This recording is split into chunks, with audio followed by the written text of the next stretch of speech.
మావా నీకు రోడ్డు మీద బ్లూ కలర్ నెంబర్ ప్లేట్ కనిపిస్తే అది మామూలు వ్యక్తి కార్ కాదని అర్థం చేసుకోండి. గైస్, మన ఇండియాలో వైట్, యెల్లోతో పాటు ఇంకా చాలా రకాల నెంబర్ ప్లేట్స్ ఉంటాయి.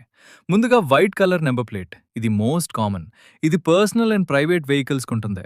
తర్వాత యెల్లో కలర్ నెంబర్ ప్లేట్ కనిపిస్తే అది టాక్సీ లేదా గూడ్స్ ట్రాన్స్పోర్ట్ వెహికల్ అని అర్థం చేసుకోండి. తర్వాత గ్రీన్ కలర్ నెంబర్ ప్లేట్, ఇవి ఎలక్ట్రిక్ వెహికల్స్కి ఉంటాయి, అంటే ఈకో ఫ్రెండ్లీ వెహికల్స్. ఇప్పుడు రోడ్ల మీద ఇవి కూడా ఎక్కువగా కనిపిస్తున్నాయి. తర్వాత బ్లాక్ కలర్ నెంబర్ ప్లేట్, ఇవి రెంటల్ వెహికల్స్కి ఉంటాయి, కమర్షియల్గా రిజిస్టర్ అయి రెంట్కి ఇస్తారు. Next red colour number plate, ఇందులో రెండు టైప్స్ ఉంటాయి. కొత్త కారు కొంటే టెంపరీ రిజిస్ట్రేషన్గా ఇది ఇస్తారు, ఇది కొంతకాలం వరకు మాత్రమే వ్యాలిడ్ ఉంటుంది.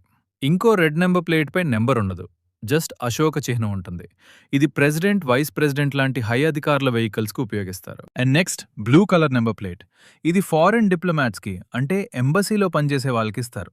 అలాగే నెంబర్ ప్లేట్ స్టార్టింగ్లో ప్రత్యేక కోడ్ ఉంటే అది డిఫెన్స్ వెహికల్ అని అర్థం, అంటే ఆర్మీ లేదా నేవీకి సంబంధించిన వెహికల్.